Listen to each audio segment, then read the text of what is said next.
Guys, and welcome to Her Real Review Reads. I am your lovely host for today's book discussion, Quanna, and joining me is a lovely lady with her very own booktube channel, Leslie with BooksGurrsandPurrs, and we are going to be talking about Esi Edugyan's novel, Washington Black. And if you are a member of the book club, you know we have been reading this book all month long in anticipation of the new series, which is being executive produced by Sterling K. Brown and is coming to Hulu on July 27th. And so we're going to be getting into this book and talking a little bit about our journey with it. If you have already read the book or you don't mind spoilers, then this will be the discussion for you. But if you don't want this spoilers, don't worry. The beginning part of the book will be, or the talk will be discussion free or spoiler free. And then you can save the rest of it and come back once you've finished the novel for yourself. But I have my copy right here and it is read. And so let's get started. But before we do too much of anything, there we go. Had to get us figured out here. Leslie, introduce yourself to the audience. Tell us a little bit about your channel and about your furry friend that might be making a visit in the video. Well, she just hopped out of here. My name is Leslie, and like Quanna said, my channel's name is BooksGurrsandPurrs. I read any genre. The emphasis tends to be about social injustices, but at this point, I just array a little bit of everything. And what I'm focusing on for the next 2 years is a readathon because I'm obsessed with Interview with a Vampire. So I'm stepping onto the bookshelves of each character, and the prompts are picked out and cultivated from the character arcs. So for instance, I'm covering Claudia. So she would always write in a journal. So the prompt is Claudia's a writer. So read a play or a journal, whether it's nonfiction or fiction. So right now I'm reading A Raisin in the Sun by Lorraine Hansberry. And so each character, I spend time with them for like 2 months and then have a 1 month break and then another character for 2 months. And I'm doing this all year long and also all next year. So yes, I'm just an obsessed friend. I love that. And I love that you're reading Lorraine Hansberry. I love A Raisin in the Sun. I try to teach it every year in some capacity, whether we get a chance to read it in class or we just get a chance to watch like one of the adaptations. But I absolutely love that. And I love the idea of like spending time in each character's library and like what they would be reading. That is so fabulous. And of course, Interview with a Vampire, there's a wealth of goodness there. There's a wealth of goodness there. So let's get into Washington Black by Esi Edugyan, who is an author that is new to both of us. This was our first kind of foray into this author, and a little bit of a synopsis of the book. This is the synopsis taken from Amazon. So 11-year-old George Washington Black, or Wash, a field slave on the Barbados sugar plantation, is initially terrified when he is chosen as the manservant of his master's brother.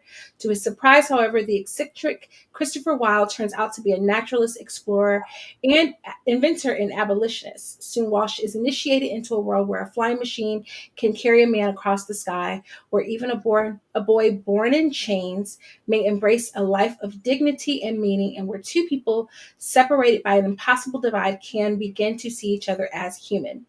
But when a man is killed and a bounty is placed on Wash's head, they must abandon everything and flee together. Over the course of their travels, what brings Wash and Christopher together will tear them apart, preparing Wash even further across the globe in search of his true self.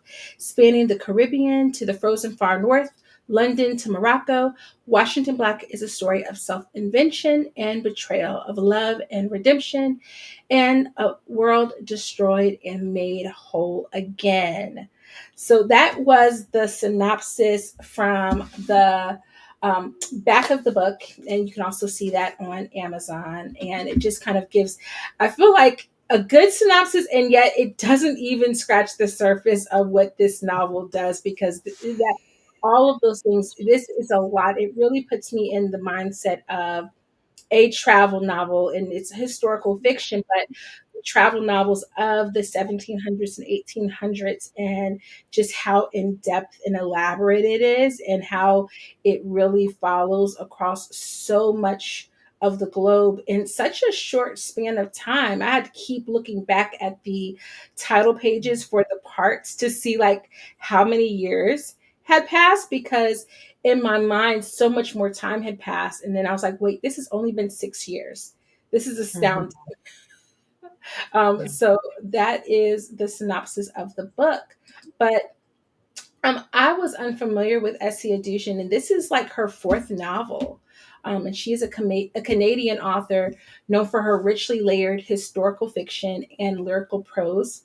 Born in Calgary, Alberta, to Ghanaian parents, she studied creative writing at the University of Victoria and later earned her master's degree from Johns Hopkins University, which is, just kind of, I think, explains like her worldview and her ability to kind of like span all of these different cultures and all of these different places across the globe.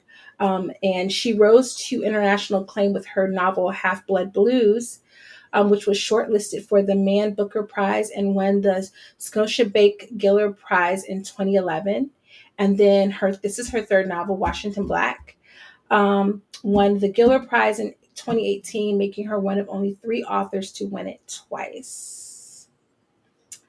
Um, so yeah, that's a little bit about her. I was so unfamiliar with her, and so in kind of getting geared up for the book, I watched a few interviews with her.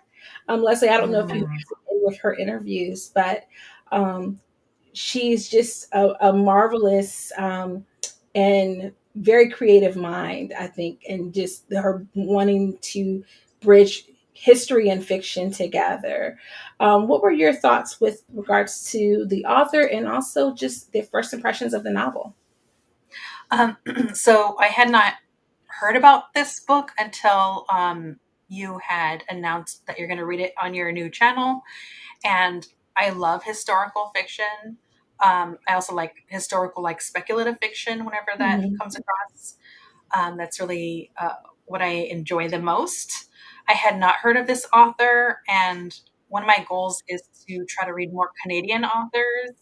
There's a couple of Canadian booktubers I'm trying to like work that hadn't brought up this book.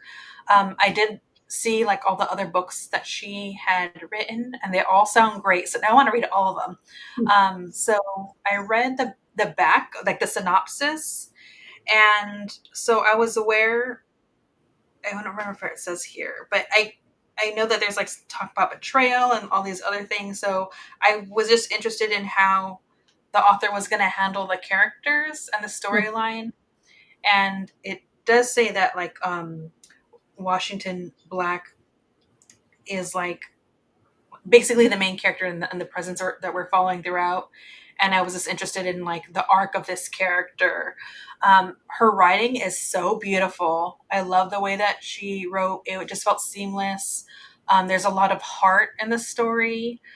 There's some very complicated, messy, nuanced characters, and I love that as well because it just feels like they're all like fully lived in world building as well as the characters themselves. So yeah, I first impression, I loved it. Yeah, I my first impression was really coming from those stills of Sterling K. Brown when they were announcing the series, and I there's a couple of actors who I really follow their careers. I've been following him since Army Wives, which was a fantastic series, and that got me through like the 2015 27 to 2017 era of my life. I like binged all of it, and so I hadn't heard of this novel until they announced it and the photos from the set came out. And I was like, oh, this is so cool. It kind of looks very steampunkish, but then it's like historical and like what's going on here? I was so very confused. And then I was looking for the book And this was not the cover that I was seeing. There's another cover that had like an octopus on it. And I was like, whoa, whoa, whoa, whoa, whoa. We've got like, is this going to give like Lovecraft Country? Is this giving like the OA? Like, what's this octopus going on here? Um, and so then just like getting into the novel and like seeing that where it starts, I was like, oh, this is really giving historical, it's giving coming of age. The closest thing to maybe other books that maybe people have read that are similar to it, it reminds me of a book called Black Cake that I read about a year ago. Mm-hmm. In some ways, just in like the narrative part, and just the fact that it's also set in the Caribbean and it follows a woman's journey from the Caribbean to England. And it also reminded me of books like, oh my gosh, what is the book? Um, just like Gulliver's Travels, just like different travel logs and stuff from like the 1700s, 1800s. It just really put me in the mind of that. So um, I was really excited. But then we started reading in like the first three chapters. I was like, oh, am I going to be overwhelmed Yeah. with this book? Because, of course, it does start with this young boy being born into slavery. And it's the first few chapters are extremely hard. um, Yeah. there are moments of like where it delves into like magical realism and stuff that we talk about later that I think I'll be interested to see. I think that that will maybe help to lighten some of the moments when we see it adapted onto screen, because I was like, oh, we're in here like now, and this is some of this is heavy. And I think I thought it was much going to be much more fantastical than what it Mm-hmm. is. But everything was still very beautifully written, like you said. And um, um, this journey with this young man is very eye opening, I think, or will be, Yeah. I think, hopefully for a lot of people. Yeah. Um, It's hard. It's hard at the beginning. You're right. yeah. The book itself is about 300, depending on which version you get, it's about 384 pages long. And it is broken up into four main parts. Part one, Faith Plantation, Barbados, 1830. Part two, Adrift, which really takes place from the ocean to the US and then up into the northern regions of like Alaska. And then we have like Nova Scotia, 1834, which is part three, and then the journey to England. But we don't really stay in England. We travel some more while we're there, but that sets in 1836. Um, I don't know about you, but it really did not feel like 6 years. It felt like so much more time had passed in this novel. What were your thoughts about like the passage of time in the setting of time in this novel? Yeah. I found myself having to go back and figure out what age he was. So I think he's 11 to 13 to 17 by the end. Mhm. So I am glad that the author put those little markers of time. But yeah, this is someone that lived a grueling life, a full life, one that was very tumultuous, Mhm. and didn't really have time to. There's no relaxing for Washington. There's No. no no sense of like a moment to just breathe. It's just like I gotta keep going. All in this kind of like storm of feeling lost. So the passage of time did feel uh, dense and tumultuous, and it feels like he lives several lives in a span of a couple of years. That's what it felt like. Yeah, there was one point where I was like, wait, he's 15. And I was going back and doing the math again. I was like, he's 15. What is happening here? I had to then like pause and remember it. One, some of the other historical pieces that I have engaged with over the years, and like growing up watching shows like Little House on the Prairie, and like Laura Ingalls Wilder is like getting married or trying to get married to like her husband at 16. Her pa makes her say 18, then they compromise and say 17. And so I was like, okay, don't and you and I was like, I was a kid watching that show. I was not like outraged by that. But there were moments where I was just so outraged. And I almost think though that that is a good thing, because sometimes we forget the how adultified people Mm-hmm. were during this time. All people were, but then especially added the layer of that he was a black young man who was enslaved during this time period.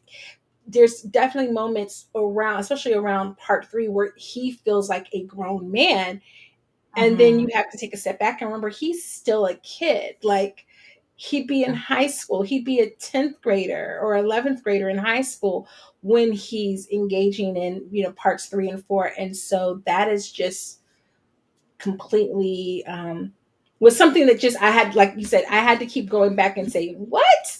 Okay. Where are we in all of this? Yeah. um so without giving too much away, part 1, we're on this plantation in Barbados. It's called Faith Plantation. If you've never, for those of you who never maybe read up on what life was like on plantations, specifically sugar plantations in the Caribbean, they were noted as oftentimes being the most grueling, the most harsh conditions. The production of sugar is a hard crop to even produce, the harvesting of it. I remember reading some work a few years back that was talking about in the Caribbean and also the sugar plantations in Louisiana would have a high rate of death among the enslaved people there, and it was just constantly getting in new shipments of slaves, because they would die, because it was just the conditions were so harsh, the heat, everything. And so you really get a sense of how harsh it is on this plantation, those first few chapters. And we get introduced to young Wash. He's reflecting back on his childhood, and the thing I love about the author's writing in that first chapter is he's talking about being 11, but then when he's reflecting back to being a kid, everything is very hazy, as it would be for Yeah. anyone um, trying to recall their childhood. But then when you add the trauma that he was experienced, it's like Mm-hmm. it adds to that like element of how memory is almost stripped from him because of everything he's having to endure. He's like kind of in this haze. And then we get introduced to the most important person in his life at that point in time, Big Kit. Um, and Big Kit is a presence in the beginning, and then this indelible presence on Wash throughout the rest of his life that he constantly reflects on, and is a matronly figure for him. She ends up being tasked with caring for him. I don't want to give too much away at this point. Um, but she remembers her life in Africa before slavery, she, at least that's what she tells him. And she was a member of the Dahomey tribe. If you've ever seen The Woman King, that's the tribe that was depicted in that film. And she adds in a little bit of like African spirituality into the novel. What did you think about Wash's relationship with Big Kit? Um, it felt a bit for me heart wrenching at times because we're stepping into the book reading from this 11-year-old boy. That that's kind of where it starts, and like you're Mhm. saying, being in the haze and just like of memory and intense trauma, and to know Mhm. that this person was tasked with Big Kit was tasked with like being in charge with him, and because of the conditions, it's already traumatic. But then to know that, Big Kit is also experiencing trauma. They were Mhm. also stolen. They're also in this in the fields. Everyone's just trying to survive, right? And sometimes Big Kit would do something that's really like I don't know how much you want to talk about it, but um, harsh love or like reacted in a violent way towards Mhm. Wash. I kind of want to know what your thoughts are about that. But part of me just feels like for her, it's just like a trauma response. It's like, I want to keep you safe, but I can't, but just stay in line for survival eh, in the conditions that they're in. And so there's this moment where something like violent happens to Wash early on, but then there's like all this outpouring of love from Big Kit at the same time. So there's also this like yo-yo of emotions. Mhm. So I just had so much I don't know, like love for Big Kit and what she's trying to navigate. Yeah, she definitely put me in the mindset of um, other novels that I've read, such as Toni Morrison's Beloved and the character of Mhm. Setha, and the idea of her wanting to protect Wash and keep him safe, but knowing she can't. And so she wants to both love on him, but also love him from a distance because at any moment he can be taken from her, both from the conditions on the plantation, just from being a field worker, the natural conditions, quote unquote, but then also he could be sold off, he could be killed, anything can happen to him. And so she's constantly kind of like giving this impression of like warring with herself about it. And you can see from the perspective of a child, Wash is trying to wholly accept her because she's the only mother figure and protector he has. And yet there's this kind of confusion that he has and that he doesn't outright voice, but you can kind of hear it in his description with like the hesitation that he has. And I thought that that was really a strong way to capture it because he would be confused. He would understand it, but also he's not a mother and not a parent. So there would be this confusion like, this is just the way life is here. But yet sometimes she's caring and close and protective. And sometimes she's just like, kind of trying to knock some sense into him because hey, if you don't do this the right way, you're gonna die. Like I don't want you to die, but so it's really important. And also you could get both of us killed, like at any point in time. And then there's the part of her that is that warrior character that wants to fight back. And the stories that she tells him and the lore she tells him kind of lead into that idea of like what it would look like to fight back and to be able to free yourself. But freedom for her doesn't look like freedom how we would maybe anticipate it. And this is where it was really reminding me of Beloved and the idea of um, kind of infanticide or like leaving this life, like talking about being reborn on the motherland and a way to free themselves. And it's kind of like it's such a sad reality, but you could kind of see why Big Kit talks in the way that she does and why she starts to kind of make the preparations that she makes. um I like Yeah, if you don't mind me, go ahead, go ahead. no, go please. Okay, sorry. I think when you're bringing up Beloved, I'm so glad that you did, because that was on my mind. Because I felt like with Beloved, um, the author is really tapping into how even love is like enslaved in a way. Mhm. It's restricted. It's like don't even let your mind and your heart go there. Mhm. And I kind of felt like when the I don't know what they're called, like the people that are controlling the enslaved people, Mhm. he even says like don't take yourself out. So it's almost like they're even trying to enslave and erase their practices. Like Yeah. any version of freedom in death is something that they're trying to control. But yeah, sorry, continue. No, I mean, you're 100% correct. And it's kind of like with Big Kid, you kind of get the sense of it would be easy for her after having fought and survived as long as she has to say, there's nothing good in this life. It would be better for me to leave this life and to go back to my people in the ancestral way or be reborn in Africa. And yet I have this kid here that I have to protect and keep safe. until he's able. And so you can see her wrestling with that idea of like, should she take them both out? And she plans for it. She starts to teach him about this, but then there's this hesitation because it's, it's the kid that she cares for and that she loves. You kind of get the sense that there's a hesitation there where maybe it would have been much easier for her to make that decision if it had just been her. And yet Yeah. it's not just her, so she can't all the way make that decision. And like you said, I mean, it's kind of like, don't you, of course, the field, now I can't even think of what they're called as well. The overseers. The overseers are like, don't you dare do this, or I'll kill you. Like, duh, is the same thing, either way. But at least that would be like on their own terms.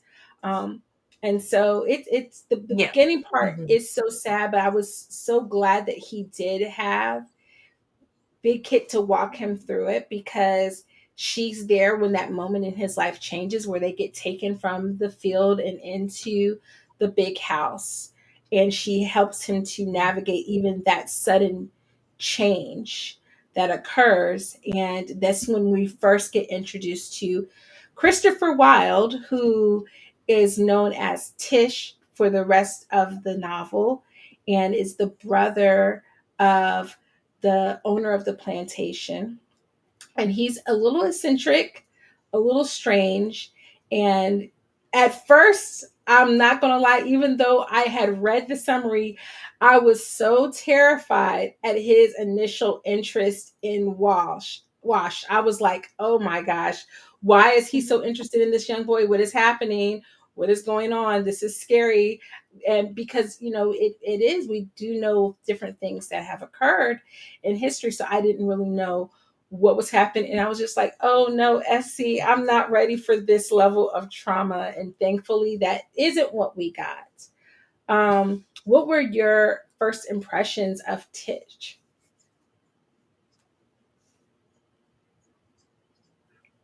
Honestly, very similar. I know this is historical fiction.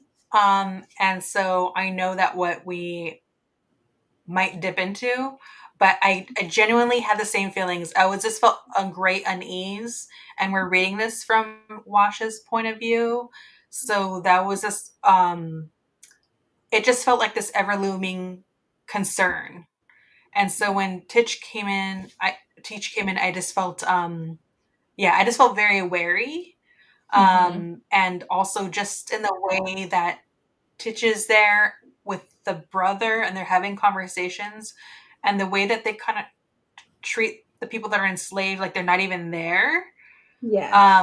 is very like clear, and how they talk about people as if like, I think Titch even refers to the enslaved people as resources. Mm-hmm. And that was very telling. There's just all these little ways that the author made it, uh, where you could see how Titch is also still like very much a part of the problem, you know? Mm-hmm. And so I just felt very initially just very wary of him. Yeah.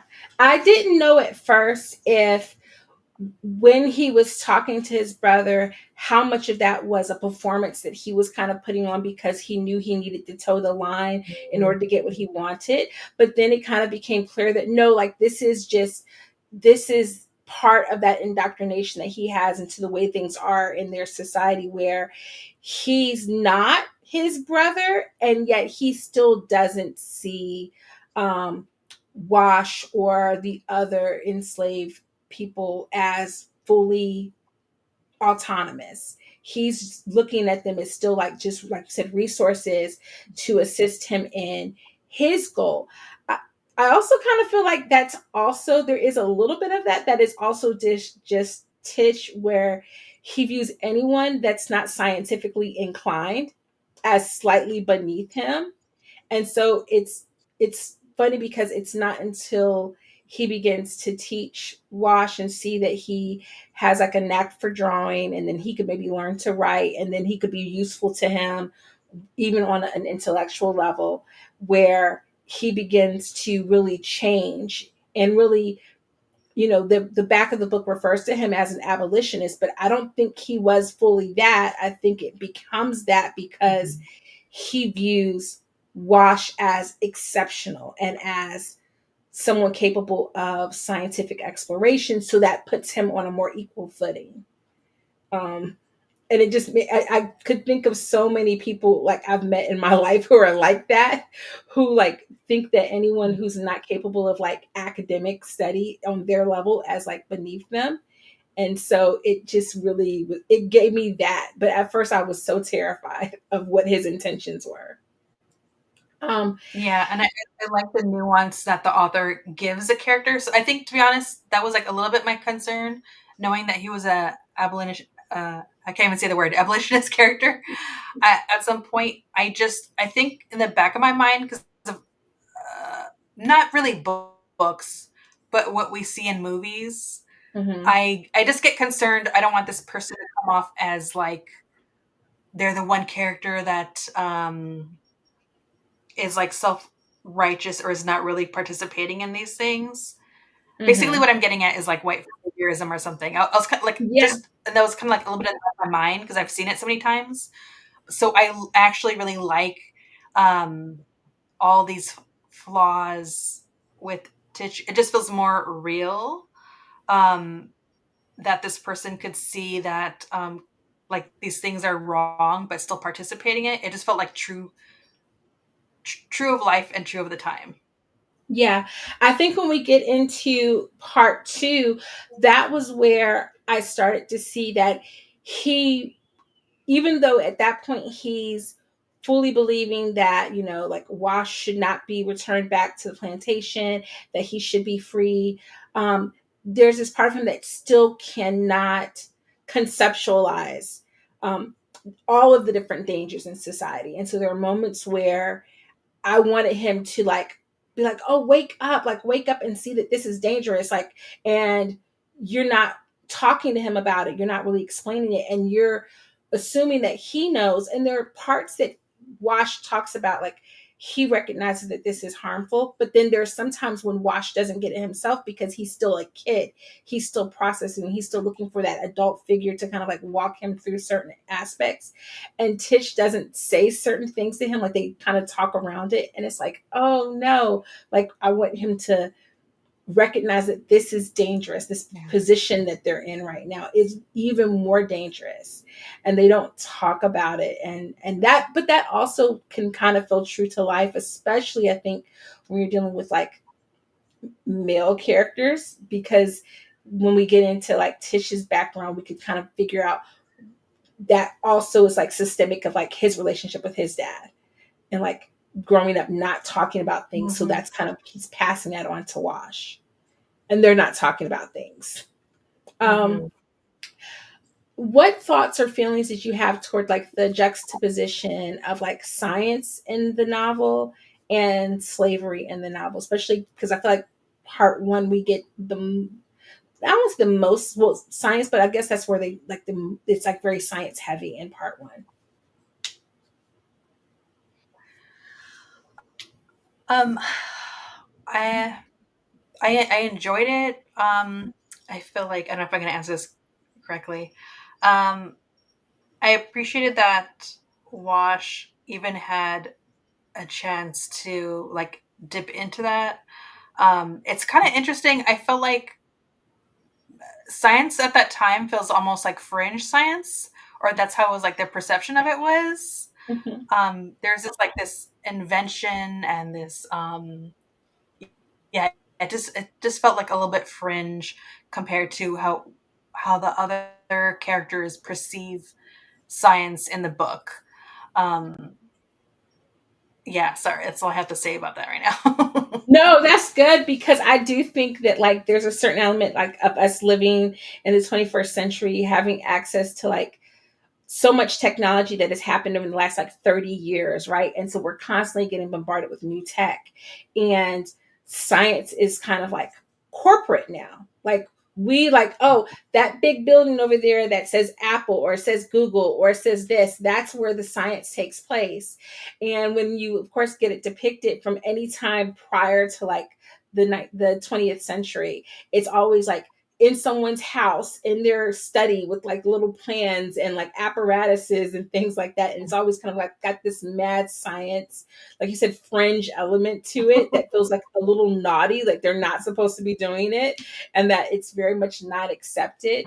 And I think when I looked at the images that were coming out from the adaptation, it gives that very steampunk kind of vibe to it, where it's like, okay, with like what is happening here? Like why are we trying to like do this? I mean, of course, all of these different things had to happen for us to get where we are now, but it does feel very kind of out of body or very surreal. And I can only imagine how surreal it would have been for Wash in real life, like to go from picking sugar in the fields to suddenly you're helping to build a flying apparatus. Like that's just probably like the most mind-boggling thing that could be happening.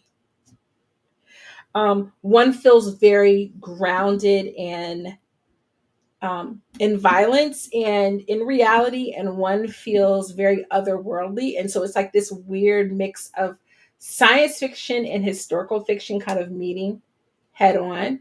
It feels very like Mary Shelley Frankenstein. Yes, it yeah, just there's this element of danger to it, Hmm.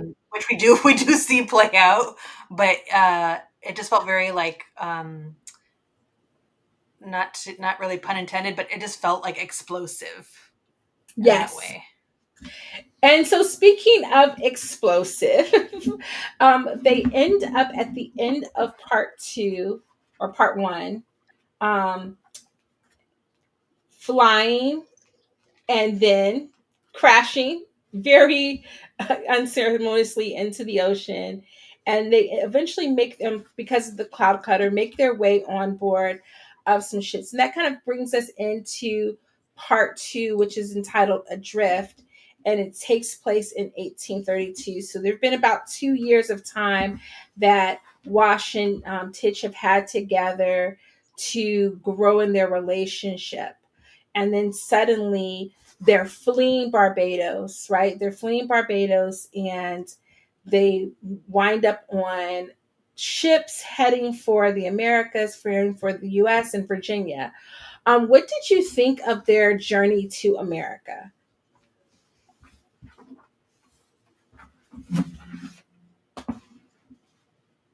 Hmm. Um, it it felt like adventurous and tumultuous, and you don't feel like it felt like very much like the New World. But it also felt like, I guess, going back to dangerous, like you don't know what's around the corner or what could happen. Um, yeah, there's throughout this book, there's just a heightened sense of I almost feel like alarm bells are on all the time. Yeah.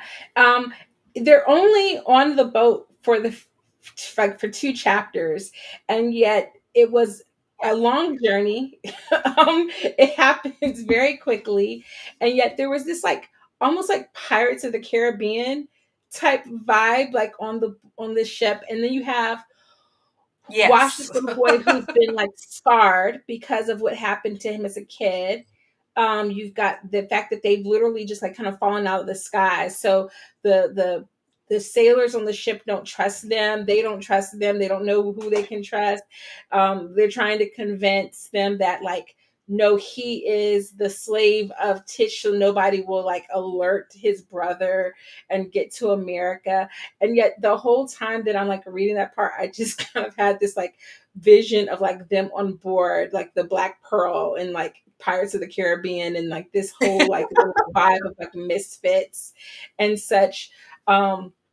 And I like very adventurous part of the story. And that was what the part that kind of made me think of like Gulliver's Travels, and just like this, like I just can't, again, I keep thinking about like this 13-year-old boy who is going from what his normal everyday life is to like now he's on a boat. and he's headed toward America. And first of all, that's extremely dangerous. And they know that because there's slavery in Barbados, but there's slavery also in America. Like, and you're not heading, and they're trying to decide like where they're going to go. And at one point, they talk about going to Boston. And I'm like sitting there, go to Boston, go to Boston. I was literally screaming in my mind, go to Boston. And they end up in Norfolk. And I was like, oh, this is going to be bad. And so you have the danger that would exist on the Yeah. sea adding into the story, but then the very real danger of they've got to land this boat in Norfolk and not get caught. Like sell this belief that he is really Tish's slave so that Yeah. slave catchers don't come after them. I thought that was um, a very ingenious way to kind of tease freedom while at the same time still give a very realistic Hmm. like suspense and thrill to this story because we don't know if they're going to manage to make it out of Virginia or not. Um, how does Wash Yeah. begin to kind of like reckon with like the ideas of like trust and betrayal? What did you think about? Because that seems to be like a big theme in this section of the book. Oh,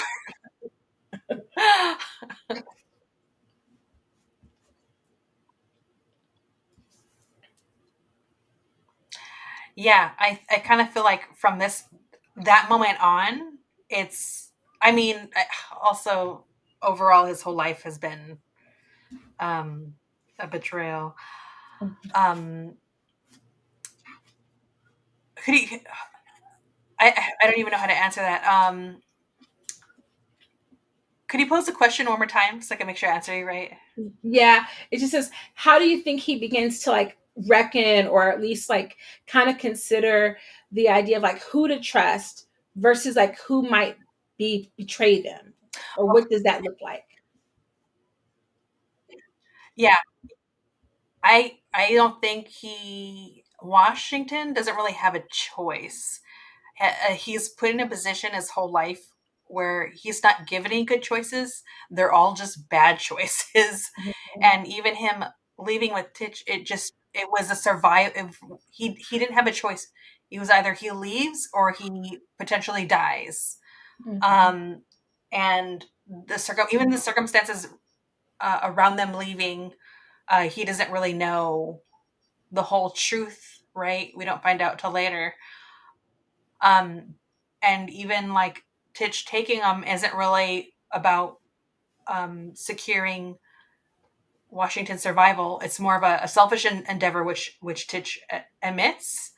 And Mhm. so I kind of feel like they're just fumbling along in a way. So him being able to trust someone, I think Titch is all he knows.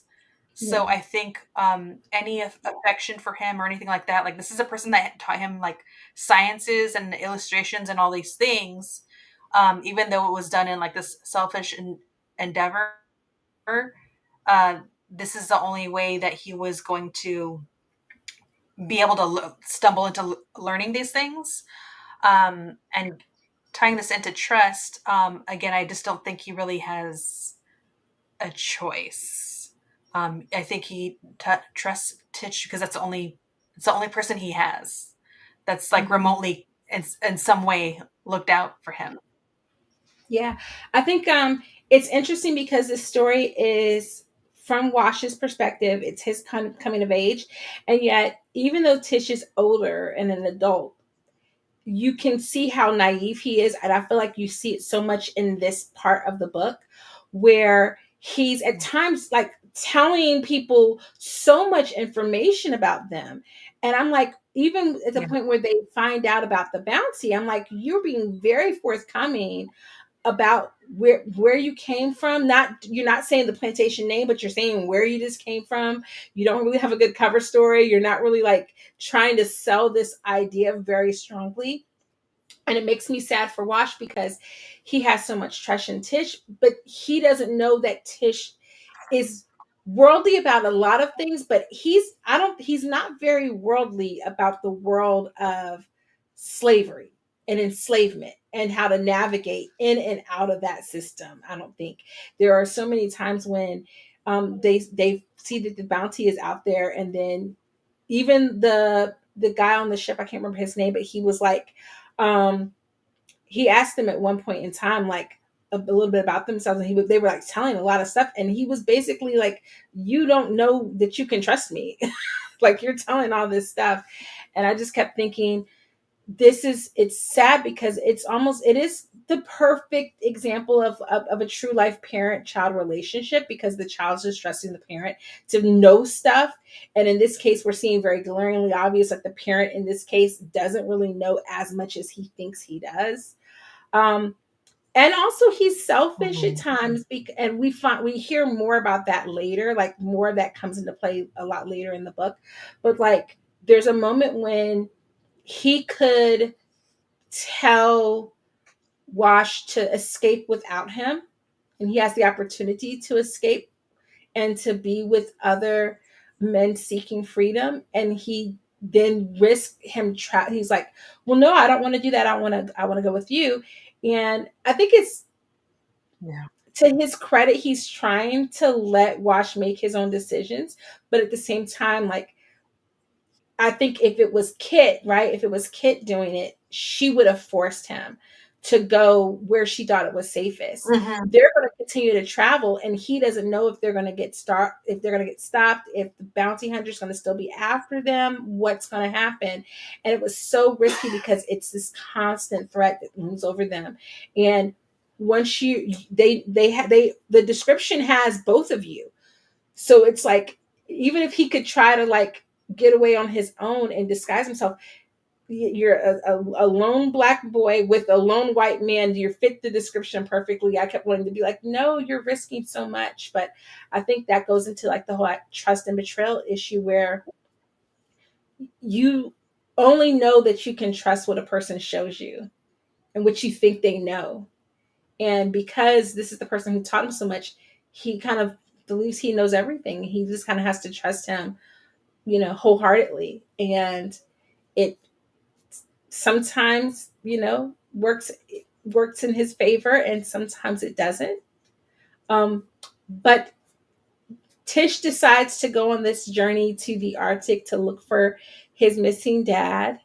And that introduces Mhm. another landscape into the story, um, and another dynamic. What did you think about their journey to the Arctic, and kind of what that does for the story? Mm. I also wanted to add that, like, I think,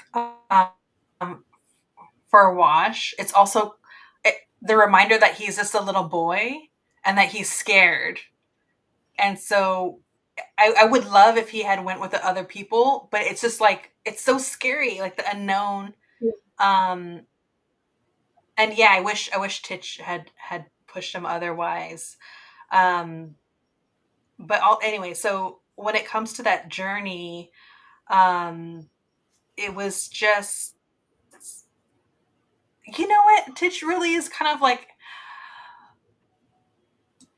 sometimes there's this kindness, and sometimes I don't know. I think I get frustrated with how much Wash gets treated like he should be older than he is. Mm-hmm. Um, and this journey that they go on, and I also feel like this is where it feels more revealing that Titch is someone that's so lost in a Mm-hmm. way. And we both know who they're traveling towards or what they're looking for, but it just felt like so apparent, that Titch is over his head, Yeah. basically. Yeah. It's kind of the Um, takeaway. Before they even, I wanted to go back to this moment because you mentioned about you again how we're constantly kind of having to remind ourselves of Wash's age, and never was there a moment that I was reminded that he was a kid than the moment in Norfolk when he's out front of the candy store. He's staring at the candy in the window, and such a kid moment, right? Like the fascination, but also like he's never seen anything like that. That he literally is like he just entered Willy Wonka's factory, might as well. And there's a moment where, because they use the plethora of all of the racial epithets in this book to remind us, so that we know, like, time and place wise, where we are. And there's a moment where someone calls him boy, at the store owner Mhm. calls him boy. And first of all, that's the least of the bad things that he could be called in that moment. So I was appreciative of the fact that we weren't hearing we had a break from some of the others. But then also, he's literally a boy. He's literally a kid having this moment, and it's so new to him. And you can kind of just see where he's so learned in the realm of, like, science and, like, understanding, like, he's been taught, like, meteorology and diagnostics and all of these different things that he's already been learning, and yet he's so limited in what he's learned about the world, because his world has been very much Yeah. confined to the hills where they were, drawing and landscaping and planning and building, to Tish's study, to Big Kit's hut, into the plantation. Like, that's been his world, and his world is expanding, but yet it's not really being explained to him. He's having to try to learn all of this stuff in real time. It just really reminded me of, like, how much of a boy and a kid he really was. And then we get to the Arctic, and um, Tish gets a major surprise that I don't even think that I think he was hoping that he would uncover the mystery about his dad. I don't think he was expecting to. I think it was very much like a pipe dream up until that point. And I think the genuine surprise when they find out the reveal there, I think that was, like, so genuine for the character, where he was like, "This is why we're going." And he was trying to give up this facade of, like, he was certain that they would find the answers, but I don't think he actually thought that they would find the answers. And then we see from him a very childlike response and reaction to everything, which is he's devastated, um, because he was hoping for a better relationship, and I think a better answer for why his dad had disappeared. And I feel like Yeah. that brings us into a big part of the book's theme, which is about the relationship between parent and child, and, like, how much of our identity and our understanding of self we get from our parents. And I guess my question for you would be, um, what what about that moment do you think really caused, aside from what we learn later, why do you think that led Titch to make the decision he makes at the end of part two?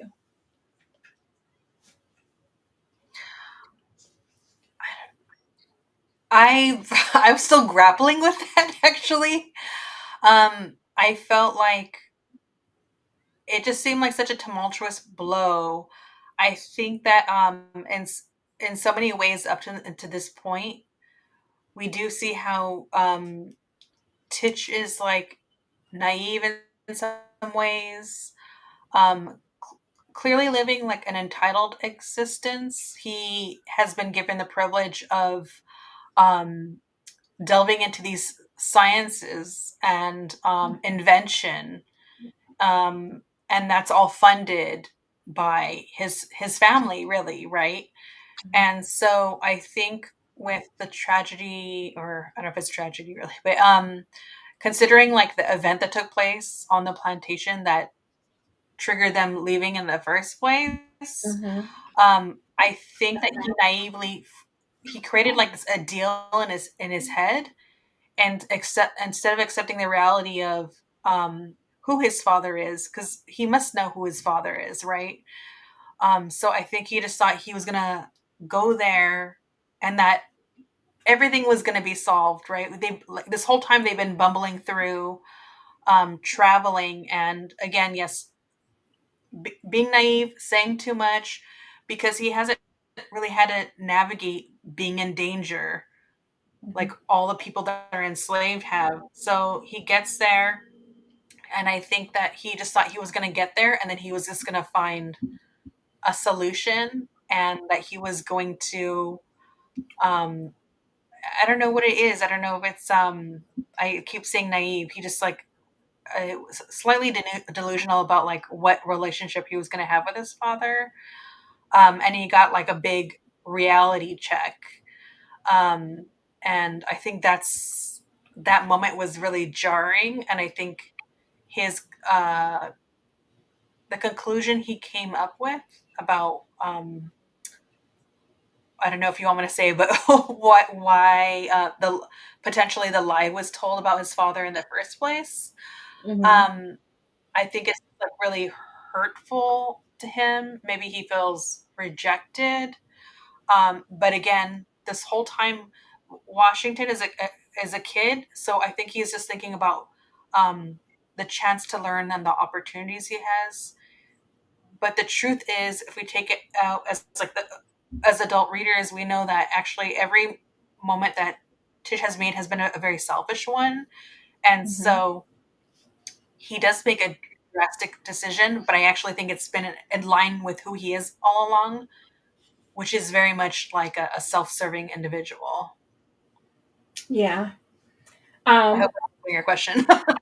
no, yeah, I definitely think it does. I think it's so sad because he's come all this way with Wash, and he can't handle the devastation of what he's found out about his father, and so it causes him to basically do the exact same thing his father did to him. Which, whether or not he thinks that it's the best thing for Wash, he literally abandons Wash in the Arctic of all places, like, and just says, "Oh, you should just go here, you'll be fine," or whatever. And again, we go back to Wash is 13. Like, Yeah, how do you yeah, expect him to navigate, and you're leaving him with these people you don't know that they're going to care for him, or that they're going to turn their backs on him. There's still a bounty out. Like, you just assuming that all is going to be well. But he, of course, is dealing with his trauma and very selfishly just kind of doesn't take on, that never really fully takes on the responsibility of Wash, that you have essentially taken this kid with you, and he's a kid, and you've abandoned him to his own devices and to kind of figure out life on his own, because yeah, you now have been reverted back to almost a childlike state of disappointment, and realizing that your father um, didn't want to also didn't want to have that responsibility, right? Or and to wanted to kind of leave and flee that life. So I thought that that was, really sad. I could sympathize with Tish because it is hard when you get to a certain point in your life and you realize you have that kind of awakening of your parents being like their own people, and maybe this life that they have is not the life that they would have wanted for themselves, and yet yeah, you are now also doing the same thing. It's like, yeah, you're doing the very thing that you're yeah, upset by. So I yeah. was both, It was exactly that. It was upsetting. yes, it was very upsetting. And then we get to part three, which is Nova Scotia, um, which, for such a small section of the book, considering how much of the book that we've gotten through with part one and part two, there was a lot, and yet I don't know, for me, part three, it was almost like this dreamlike moment in um Wash's life. This is the moment where I was like, wait, he's 15. We're gonna get to that. Yeah, Um, he goes to Nova Scotia, and he, is in this just state of despair and loneliness. Um, and we could talk a little bit about the setting there. It's not greatly different, and yet it is different enough, where it kind of reflects his internal state of loneliness. Um, what did you think about him traveling to Nova Scotia versus, I guess maybe, or the decision, I guess, like the very deliberate choice of the author to have him go there versus anywhere else that he could have gone?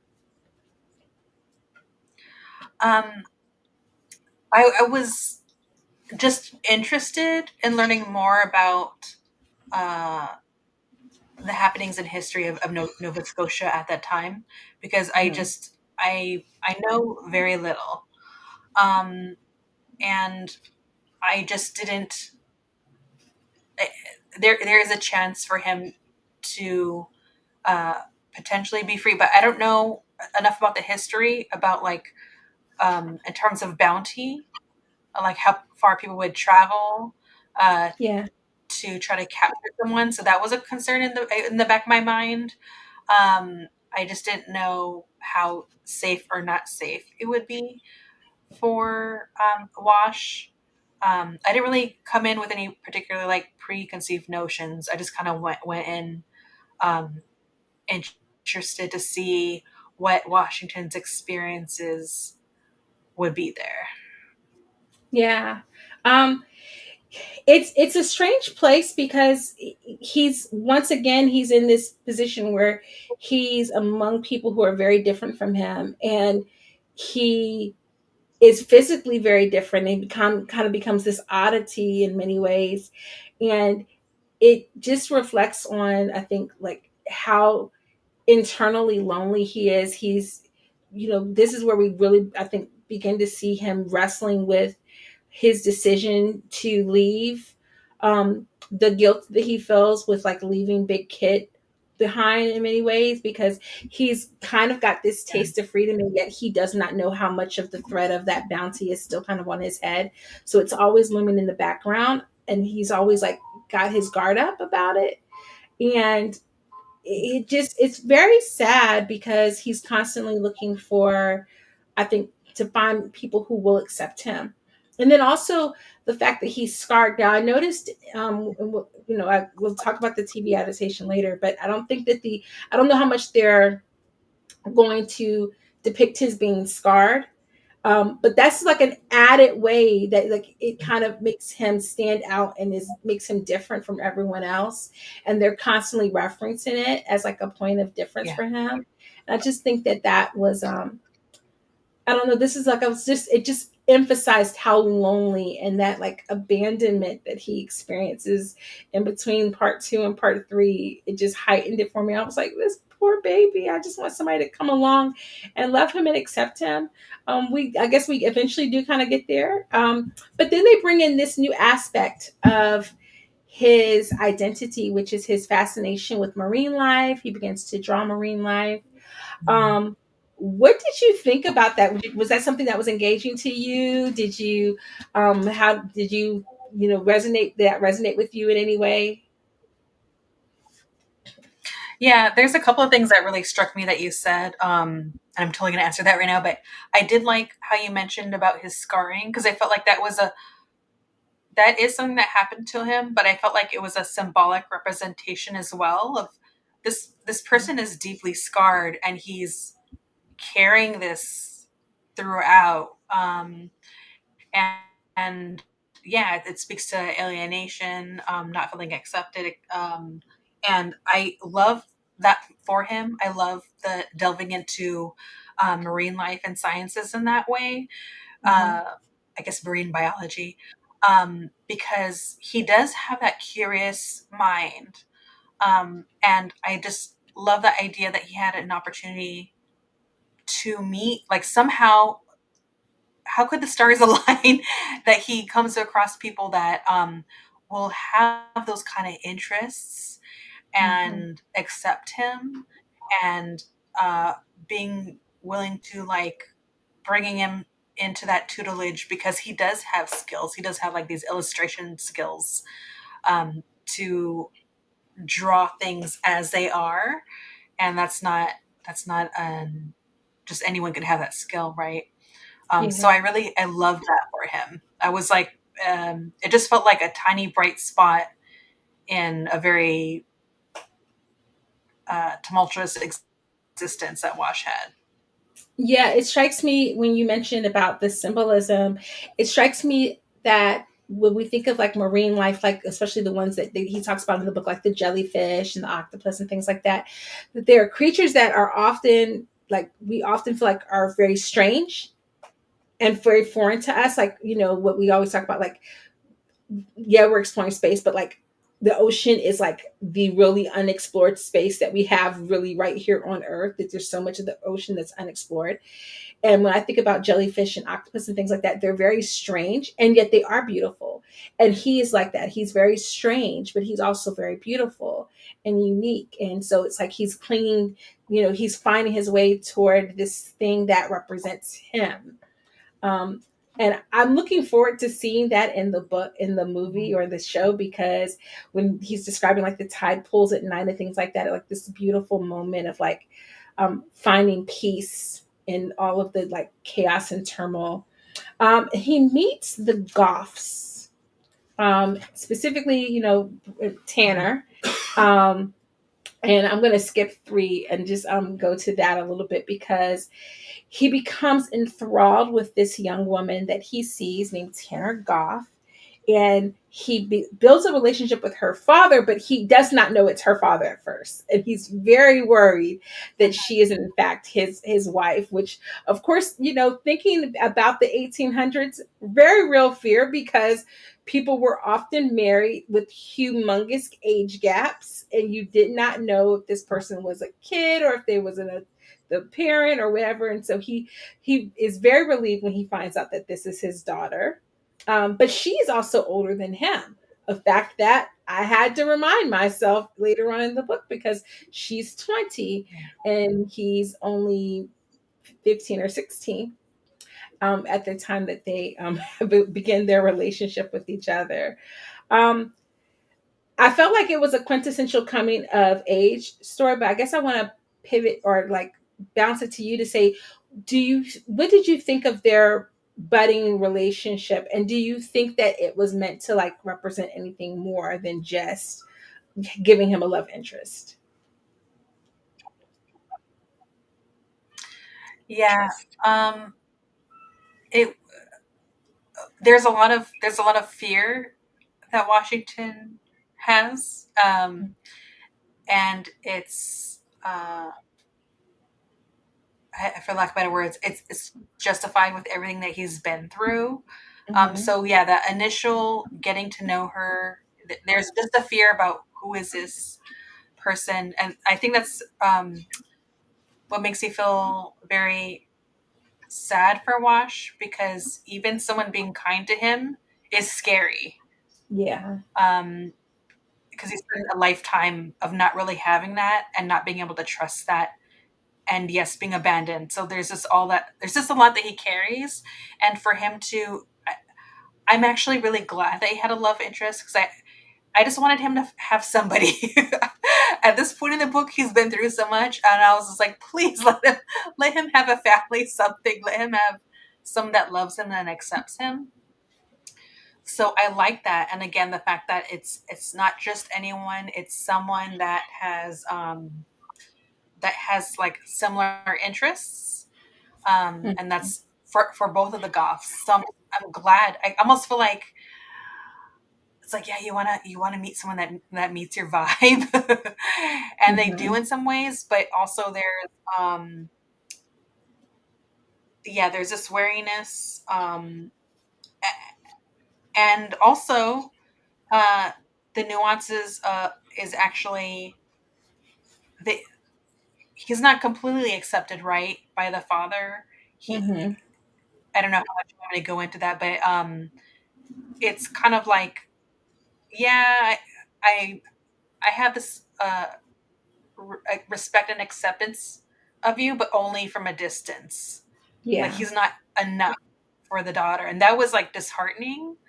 And I also found Tana themselves a bit of a quandary in how well, they're trying to navigate that time, but also her own identity, right? There's a lot going on with that relationship and what that means. Yeah. I think of course, when she's first introduced into the story, she's kind of like this mystical woman that he sees from afar and becomes enamored with. And as we get to know a little bit more about them, we kind of find out that she is, because he first just assumes that she's white. And then we find out later that she's, not, that she's at least like white passing in some ways, maybe perhaps. And it reflected back, I maybe think back to the girl that he was in love with on the plantation, and that she was the daughter of Mr. Wilde. And so it made me think back to that and like his fascination with her in that way. But she gets to be this kind of like almost free spirit person that he is, I think, trying to find his identity. And so it makes sense. The father says later that she becomes enamored with things that are strange and different. And so he kind of almost, I think when he first says it, he's almost saying it to Wash as like a dismissive way of almost making it seem like, oh, she's just like going to be interested in you for a little while because she bounces from one strange and different thing to the next.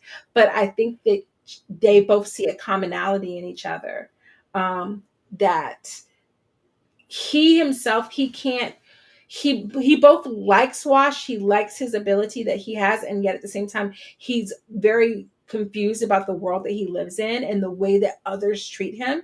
And Wash constantly reflects back to like, this idea that, like, he says it several times, like Mr. Goff seemed concerned with how others would treat me, or that he would be interested in how others would treat him, like different ways of like saying like that this fascinated him, that he wouldn't just be wholly accepted in some ways, and it's almost like, does he reminded me kind of Tish and that like naivete that he has about the world, like because Wash is like, yeah, this is how it is. He's very much more straightforward about it, and he's like, yeah, this guy is kind of strange about it, or he kind of is questioning it all the time.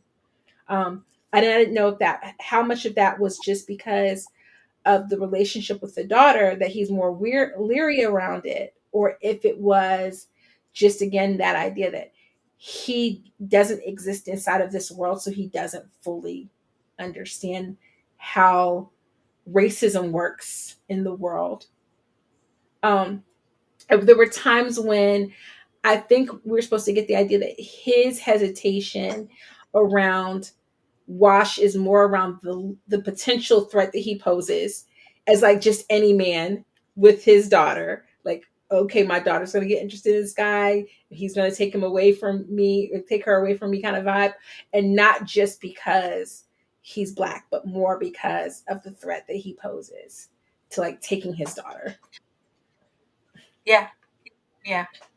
And I think I like how you're pointing out about the wording, because Essie, the author, is like so delicate with the way that she writes things. Mm-hmm. And I feel like she's really good at like, and not all authors are. So I thought she did an incredible job of like providing like context clues, Mm-hmm. um, in regards to the dad. So again, it was just like this, me being excited that he had people that were accepting him, but it wasn't like a complete acceptance. And then I go back to, as a reader, I go back to feeling wary for him, because I just so at this point he's been through so much, so I so desperately just want him to be like loved and accepted.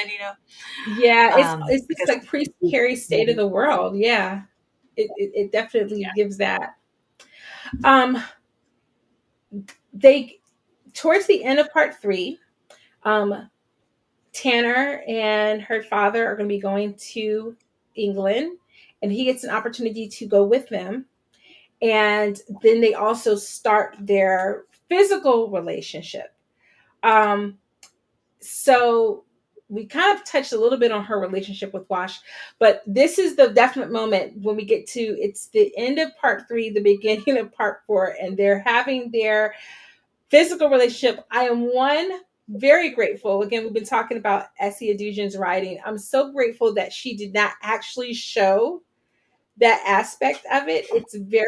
It very much gives that this could have been published in the 1800s with the very coy way that things are said, like she was unbuttoning her corset and then the cloth dropped, and then we just go cut from that scene and into the next moment, and there's like afterward and they're having conversation. So I was glad that we didn't have to like read it, because at that point, again, I'm like, wait, isn't he 15? And of course I know like the nuances of like that time period, and like people got married young and they were considered adults young, but she's 20, he's like 15. I'm like, wait, stop.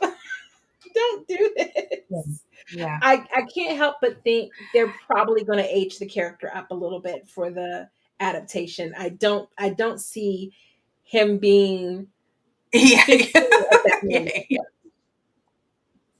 moment. But do you think that, I guess, But you just know to what? sum up? I will say,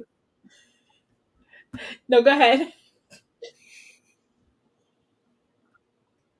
no, no, no. You go first, and then I'll go. Go ahead. I was just going to say, we talked a little bit about the relationship, but do you think that ultimately she was good for him? And then add to that what you want to say about the age. I think it ties in. I'm honestly, I'm glad you pointed out the age gap, because to be honest, I think it may have went over my head when I was reading it. Um, so in that moment when I read, like, because they're about to consummate their relationship. I'm sorry, my cat Mhm. decided to come up here. Come on, girl. I'm busy. Sorry. Um, I actually felt like I really loved the way that the author wrote that moment, not just because it wasn't explicit, but I liked that in a historical fiction narrative, we're seeing like the woman in the story take charge. The fact, I Yeah. don't know, it just felt like a really cool moment. She's like, I'm taking this off, and this is happening. Yes. It was very um, much giving. She was ready. She was ready for it. She's like, if you're ready for it, I'm ready for it. yeah. So I thought that was really like beautiful, and also sweet in a way. So aside the age gap, but I I do think that Tana is good for Wash. He just doesn't have anyone on his side or supportive in a way that doesn't have like some sort of like hidden agenda. And I feel like she was like the only character that didn't have one. Yeah. And that when even when he makes choices, when things get a little bit flipped, and he's making choices to travel, and she's coming along with him. Um, I felt like I just I she could easily be like, no, I'm not going to do this with you.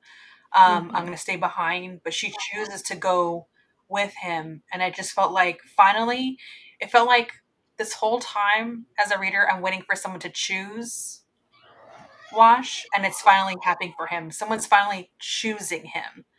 And that's got to be like a big step for someone that has abandonment issues, and that she's not going to go away. So Yeah. I loved her for him. Yeah. I think they were a nice pair. And I think, like you said, it was good that he finally had somebody who was willing to go with him, because he's been kind of just going wherever he's told to go. And now he kind of has a choice in what he's doing. And he gets the they're in England. He's adapting to life there to a certain extent. He's, finding out about her world. And then he finds out that there's a chance that Titch is still alive, and he wants to go and explore that, and she's willing to go with him. And I think that's so great that he has someone who chooses him in that moment. um, we talked a little bit about both Goff and Titch seem to be very naive about how the rest of the world views Wash, or how they could potentially view Wash. And I felt like we see it kind of culminate in part four, because both with the different people that Wash meets when he's with Tana and Goff, and also when he reunites with Titch and we find out kind of everything that happened, there's just kind of this assumption that he would be okay.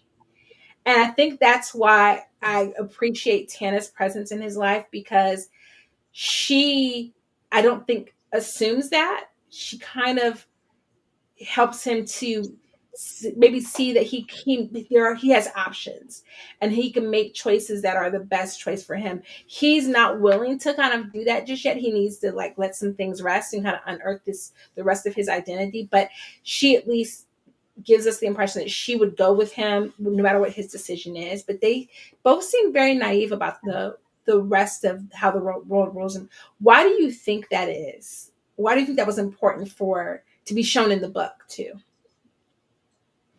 Naive? Do you mean for Goff and Titch, or? Yeah, like just the way that they always seem surprised at how other people view Wash.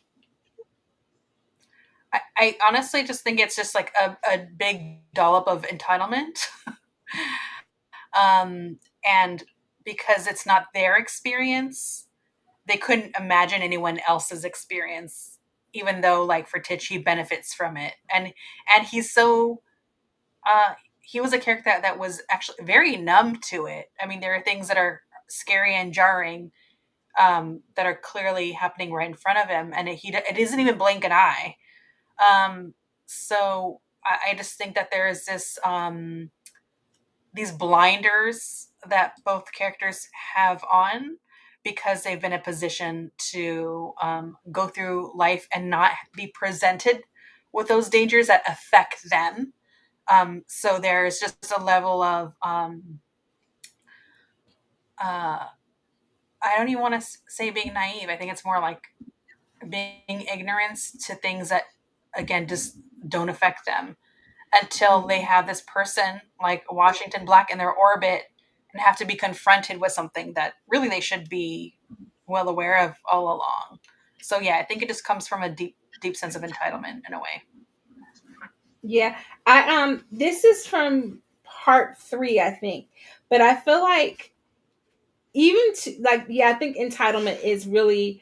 I was trying to be like the nice politically almost correct version of it, No. but this is something that he says I think is like one of the key quotes in the book. But I think it explains Wash's view of the world and maybe hints at Tish and Goff's view of the world as well, where it says, I had long seen science as the great equalizer. No matter one's race or sex or faith, there were facts in the world waiting to be discovered. How little thought I'd given to the ways in which it might be corrupted. Um, and I think that sense of like entitlement of, well, and it's not even, I want to say from like entitlement in terms of Wash, I think it's like, No, well, no, certainly, no, if no, there's no. these, and certainly there's these facts in the world that exist and that prove true time and again. So why does anything else? Why does the rest of that matter if this is a fact that's proven? I think on the flip side, Goff, like you said, Goff and Titch's entitlement because they've been kind of divorced from all of that as part of their reality. That also kind of informs. It's like science, but also education, also all of these other things that keep them from seeing the way the rest of the world works. And they don't have to see it because it's never made revealed to them until they get close to Wash, right? Until they really encounter people who is affecting. Wash assumed that as well because he was taught by Titch, and yet he can't divorce himself completely because he's the one living it. And so I think it's really something that struck me time and again. Like every single Yeah, time yeah, we would get one of their characters and you would hear Wash really say, yeah, they're really struggling with this idea of like how other people would treat me. And it's like, and for me, it's like, why would that be a struggle? But then it's like ding, ding, ding, ding, ding, because they don't have to face the reality of it until they see it happening to Wash. And they don't consider Wash as other because he's more like them and they're able to but see because it. it's who they choose to. Like Yeah. they're not seeing stuff as a choice. Like the fact that Titch was on literally on the plantation, and there is an 11-year-old girl pregnant, and it's like it doesn't even phase Titch, and it's like No. this is scary. This is wrong, and it's just like I don't care what time it is, but it's even jarring to watch, and he's been there his whole life, to see like another little kid they hasn't seen in a while pregnant. And it's just like, it's just yeah, I just think it's a level of just putting those blinders on, because for them it's just like a selfish thing of like, as long as I don't really acknowledge it and it doesn't like affect me. And so then when, again, when they decide that they're going to accept Washington's humanity, their worldview is being like is crumbling. Not Yeah. necessarily their worldview, but everything that they've been, the blinders are now removed in a way, to some extent, because they don't now they don't have a choice. They can't not see it if they're gonna accept this person into their life as an actual human being, in front of them. Yeah. And then in part four, aside from the fact that Wash finds out that Tish might still be out there and he decides to journey to find him, he gets another piece of very shocking news around Big Kit. And this Mm-hmm. reveal about Big Kit, did you anticipate it? Do you feel like, were you able to guess that? Were you surprised when he found out about who she was in relation to him? Um, I was, and then I was kind of like annoyed at myself that I didn't see it all along. But that moment really, genuinely, it crushed me to see it in writing. Mm-hmm. There was actually something else I thought, and I don't know why I didn't put the whole thing together. Um, I'll hold off on saying that, but I surprised and crushed, and but also as soon as I digested that information, I thought, oh, but of course, because this is Mm-hmm. exactly what was going on at that time. Yeah. Um, I was surprised, but then I was like, well, duh.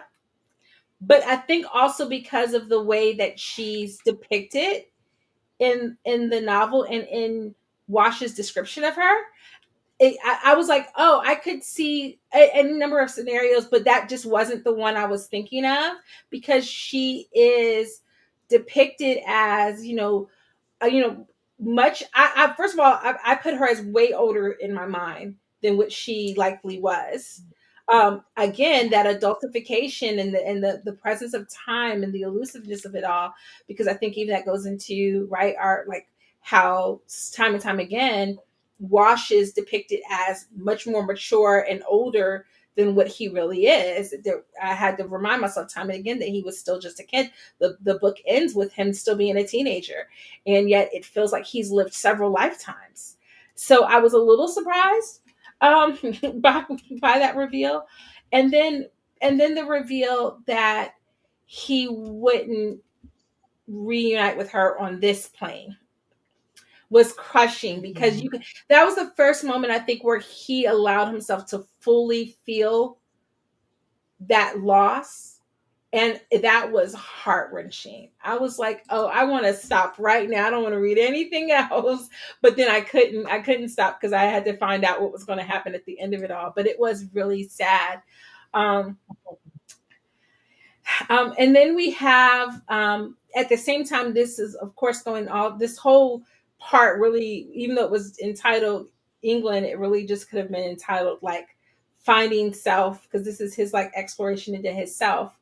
Um, we find out about Titch. What were your thoughts around that and his, I guess, reuniting with Titch? Could I add one more thing? Because I'm Oh, worried I'm going to forget. go ahead. I'm sorry. I don't want to. I just about the revelation about Big Kit is that way at the beginning of the book, when the person on the plantation dies, that person takes Washington to a statue, and the statue looks like Washington. And so I already thought that Washington was related to them from that moment. I just didn't Mm-hmm. know how. Um, I don't know if you want to speak on that yet or to wait till later. No, no, no. Go ahead and go ahead. I mean, So then when we see that like Big Kit, who Big Kit is to him, Mhm. I think it's a part of history that's like hard to grasp. And I like that the author really has us being confronted with this because it is true to the time. It's like this person is so that would make Washington and Titch what like blood wise like cousins or something, right? Yeah, yeah, Yeah, and it's just I think that's the other part of it that's so frustrating because I also wonder if Titch sees Wash and sees parts of himself because this is his family. He Washington just doesn't know it. Of course, I mean that's a complicated thing to say, um, even call him that, but it's just like so frustrating. Um, well, yeah, anyways, that because angered me. I'm sorry. What was the question again? no, but that was, I mean, that's, I think Go ahead. that's a part of it because he's grappling with it. But when he's a kid, um, oh, and I'm trying to remember. Let me see if I can remember her name. What was her name? The girl that he was in love with when he was a kid. I don't remember.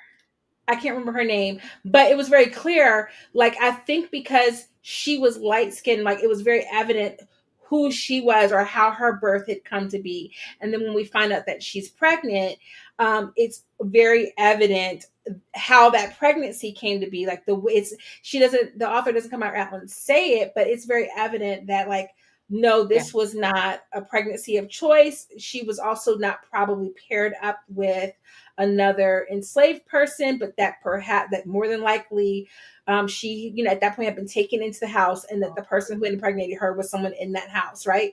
And so while all of that's going on, I think because Wash was always described as being dark, he divorced that from himself. Like he did not ever, I think, really connect himself with that part of that reality. And he was also struggling in real time too. Like when he reunites with her and he sees that she's pregnant, he's just like, it's something that I think had he not been ever taken out of the fields, it would have been easier for him to grapple with. But at that point, he kind of has become divorced from that world a little bit. So when he sees her again, it's very shocking. Mm-hmm. And I think in this moment, it's kind of the same thing. He's so removed from that world that the revelations that come about are very shocking, even though they should be, like you said, it should almost have been apparent because we know the historical significance of all of this. But it was very, like, I think, tastefully done to, like, not really state it up front. But then at the end, it's like he has to grapple with it. And you know, and perhaps that's like you said, explaining why Titch was drawn to him because inadvertently there was a lot of himself that he saw in it. Oh, it's terrible. And Um, the young girl's name was Emily, by the way. I looked it up right now. Emily, I was like, I know her name. There's a bakery in Charlotte. That's when I heard him. I was like, yes, that was her name. Ultimately, um, Wash ends up making his way to Morocco where he tracks down Titch. And him and Tana track him down, and he finds out that he is living alone with a young Moroccan boy. Um, he confronts Titch about their life together and then like his abandonment. And were you satisfied, I think, with the way that Titch handled it or the way that the conversation went between the two of them? As both the I person who wants good things for Wash and then also as the reader, were you satisfied with it? initially I so desperately I know it couldn't happen this way, but there's part of me like that so desperately just wanted Wash to forget about Titch, and I'm like, let this man go. He abandoned you. So I think there's part of me feeling angry on behalf of Wash. I was like, he ditched you in the cold, in the coldest way possible. Um, and I was just like so upset, and yet I get it how someone that's just abandoned could just feel like uh potentially that, again, that need to feel accepted. And this is Mhm. someone that he looked up to. And so yes, he goes, and Tana goes with him. And I was thankful and I felt satisfied, because I don't know if this would really happen in real life, but I'm so thankful for this being a historical fiction, and that Wash really gets to let Titch have it. And because he's a little bit older and sees things for what they were, also because he has Tana on the outside to help point things out to him. Mhm. Like, yeah, he may have taught you how to do this, and that, but it was self-serving, and you may have been a man of invention, and he may have thought of himself as an abolitionist or got involved, but he still used people as resources, and they weren't paid for what they did. They were still laboring. He was grabbing people from the plantation and then making them, but it's still the same problem. It's still the same thing. And so that's another reason why I really love that Tana is in Wash's life. But I was at least satisfied that he got to express all his feelings and his hurt towards Titch. I think that's the only reason why, once that moment actually happened, I felt like, oh no, I'm actually kind of glad that this moment's happening. Um, and I think that the way that Titch responds feels um, realistic. Yeah. It's just within his capacity, because I feel like if it was some heartwarming exchange, it wouldn't be true. It wouldn't feel real. And if anything, it's just kind of like a sad existence that Titch decides to take on, which is just to repeat the cycle. Yeah. I think at the end of it all, like you said, Titch isn't ever really able to fully awaken to how he's complicit in all of this. And he's looking to kind of appease or to feed his own emotional state. And so he has nothing that he can give to Wash. And the way in which he's literally just replaced him with like this young Moroccan boy. And there's an allusion to the other kids that might have come before Wash. Um, and it's sad because he had invested and I think built up so much more of their relationship in his mind that he thought this man would be this father figure for him, and he turns from that and then doesn't rectify that. It was sad to see that be the end, and yet, like you said, realistically, that's the likelier true outcome, is that everyone doesn't learn and grow from their life experiences. Some people are just doomed to repeat the same things. The thing that he hated the most about his relationship with his own father, he repeats that in these pseudo, paternal relationships he develops with these boys. And it's the hope that we have that perhaps with Tana and with Wash, that they will have their own family in the future, and that he will break those cycles, and become, the father and the paternal figure that he never was able to fully have.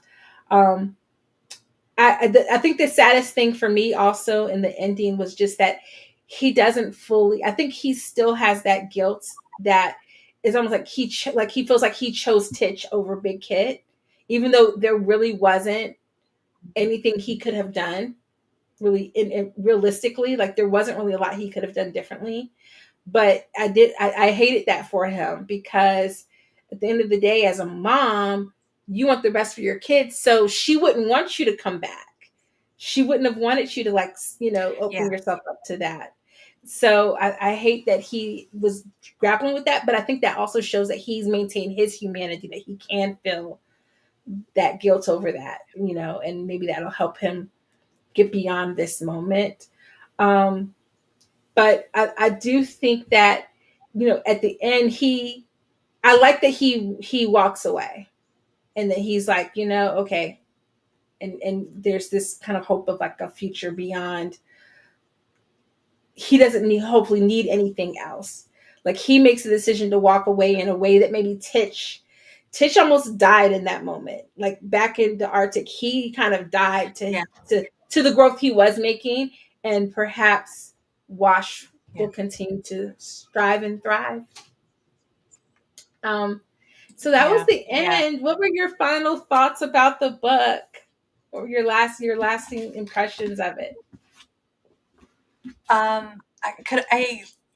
I wanted to ask you something that kind of threw me Oh, by go the ahead. end, which is there's like these spiritual elements to it. Mm-hmm. Also going back to who Big Kit really is, because Wash like has a dream and he's thinking about, oh, this is such a gift.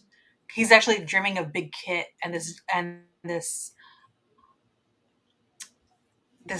gift that she has given him, which again I think that went over my head. I should have realized who she really was but by then.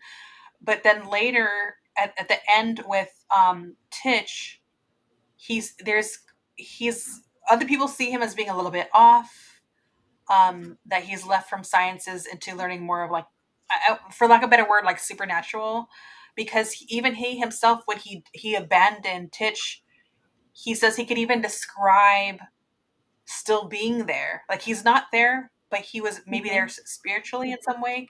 He was like an omnipresent, being able to see things. And Mm-hmm. when Wash shows up to Morocco and confronts him, and he's updating him on what's been going on, Titch already knows. And I didn't think it was because he's getting like a messenger to him. I just felt like spiritually he was able to traverse the plane and see other things that were going on. And I didn't really understand what that element meant in the story by the end. Um, I felt yeah, a I little bit mean, I think, lost. yeah, because there were moments where she's really toying with like the magical realism, where there are people talking about having visions and dreams that aren't there, and then there are moments where Wash is seeing things that aren't there, or he's having visions that he possibly couldn't have, or he's able to see things very clearly as they're being described to him. And yeah, it's hard to kind of tell because there's some moments where it was directly tied to like Big Hit, like performing like a tradition or something, and then there are moments where, like I think even in the moment where like Tana and her dad were describing her aunt, and it was like they were describing it and talking about it, and I think there was like a line that like it was like really small, but it was almost like he could see it as it was being like described to him. And I kept Yeah. thinking that maybe that was like they were going to show like the way he's able to see things, because maybe he's like connected to like this artistic ability he has, that he's able to see things in his mind as they were happening. So there were times when it was like described and I couldn't tell almost who it was belonging to. If it was belonging Mm. to Wash and it was his ability to see. And I kind of assume by the time we get the reveal, I'm assuming he has inherited that from Big Kit.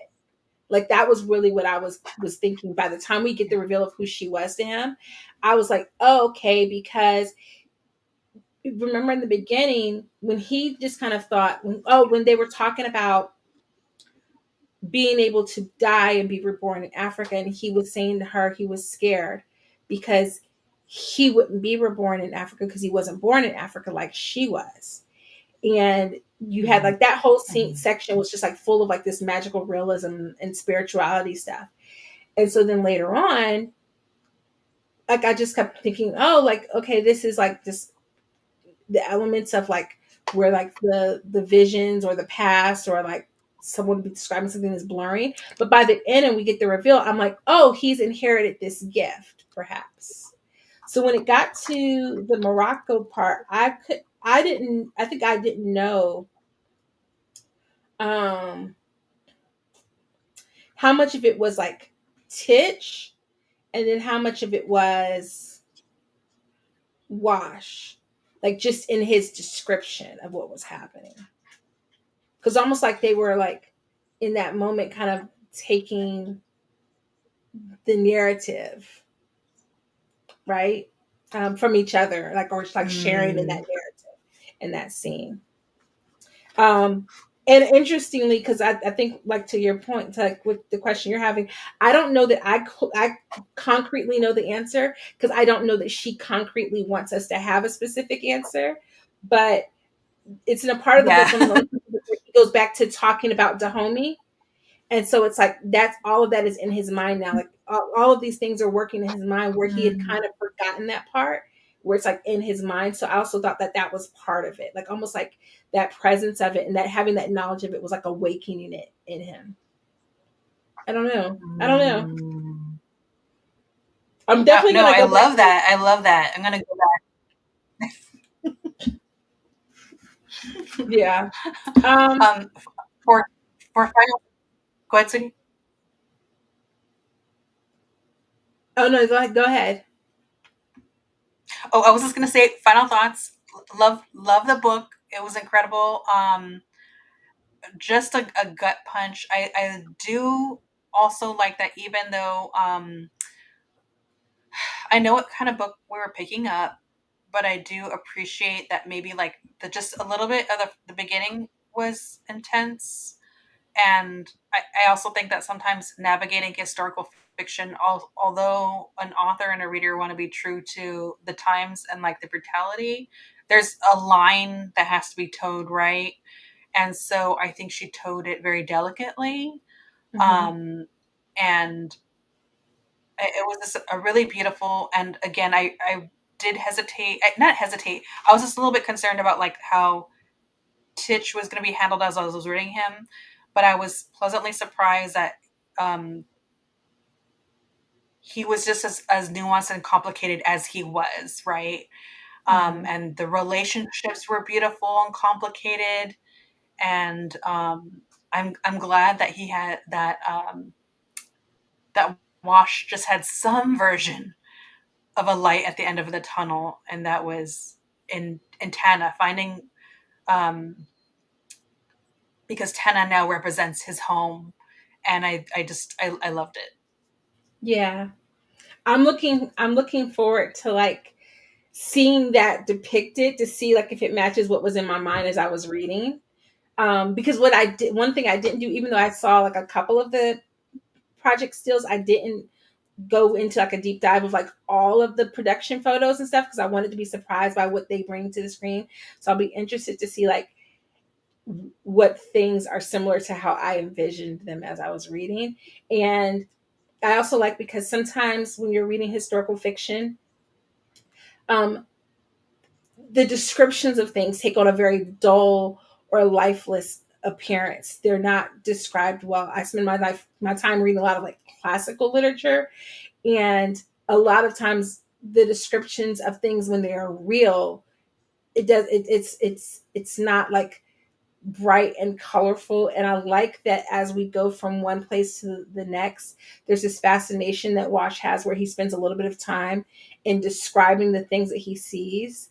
And you kind of get that sense of like wide eyed adventure that hasn't been destroyed in him. And I think that's the part that's hopeful because the beginning is grounded Mm. in reality. And even though she doesn't go like so brutal on us so that we don't have to like close the book immediately, you kind of come back to it with this idea of him wanting to see the world and him wanting to kind of explore things. And so that I think helps a lot.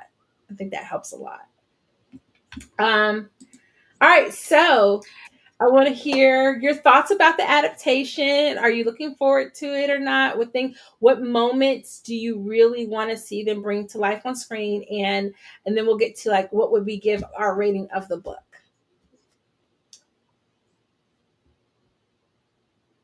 So are there Oh any my! moments in Thank you particular so you have? much for this. Before I continue, yeah, yeah, yeah. Before we continue, I just thank you so much. This was I wouldn't not have picked up this book unless you had brought it up, and it was really beautiful. And then I saw the trailer, so now I'm excited about yes, those kind of like fantastical elements a little bit, and engaging with like this as we experience in the book, like the fringe science engineering invention part of it. Um, I think that I'm I think they will, but I'm really hoping that they just hold on to how complicated all these characters are, specifically with like with Titch.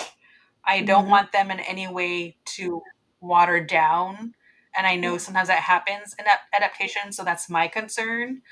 Um, the two actors, Sterling K. Brown. The way that I found out, or I came across Sterling, is because of This Is Us, Hmm. and, and a couple of months ago, I had the chance to actually see him. I didn't know he was going to be there. Oh, sorry, it went away for a second. So, um, I I'm gonna put you back I in had and see if that a works. chance. Oh no.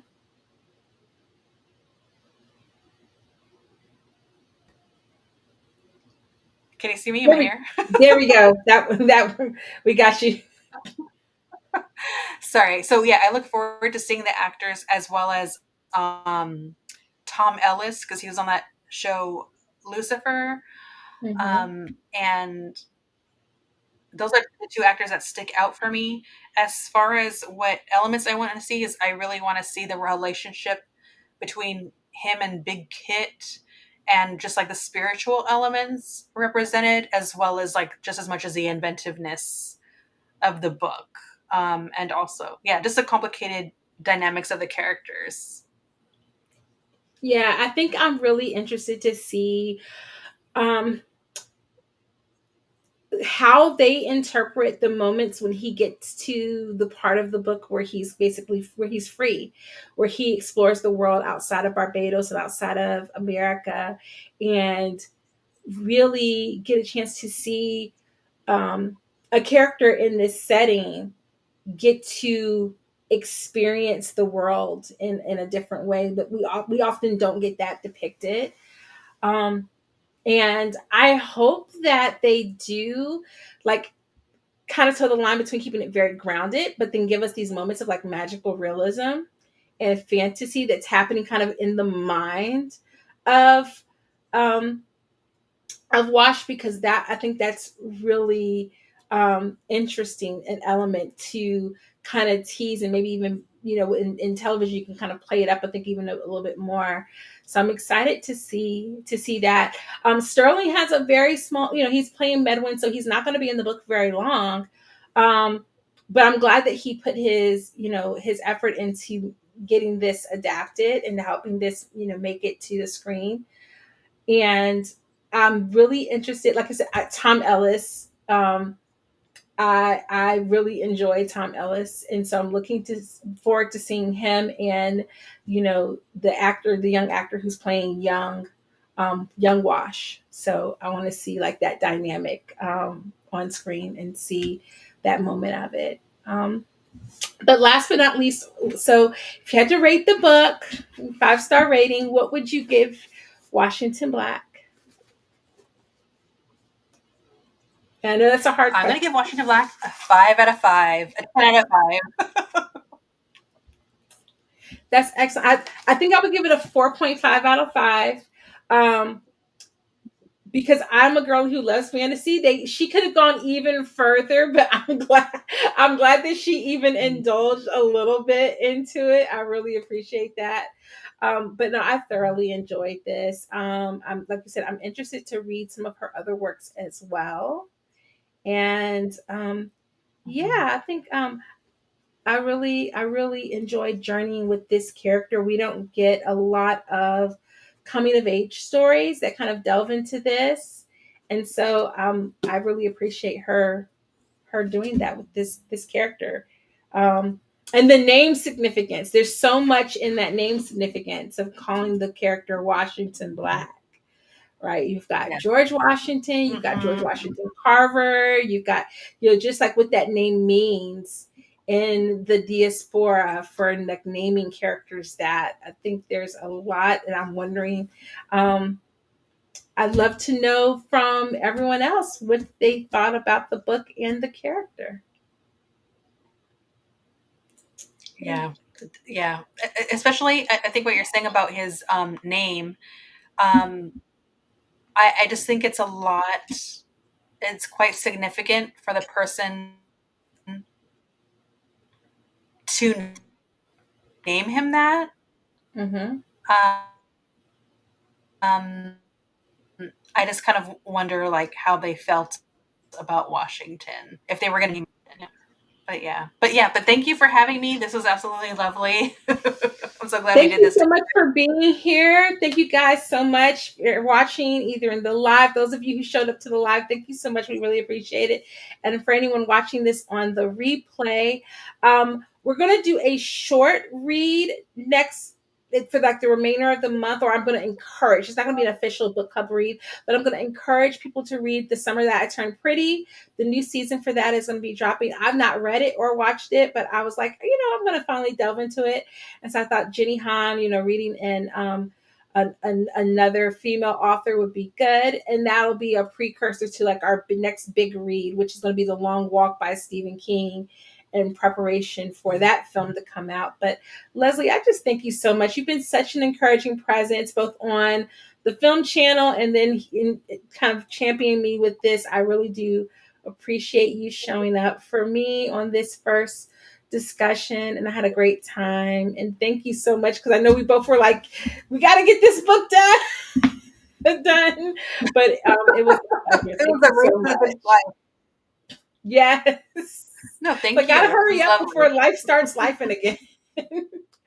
Thank you so much. If you are not subscribed to Books, Girls, and Purrs, please subscribe to her channel as well. And I'm sure this will be just the first of many collabs. And I look forward to seeing you guys again later.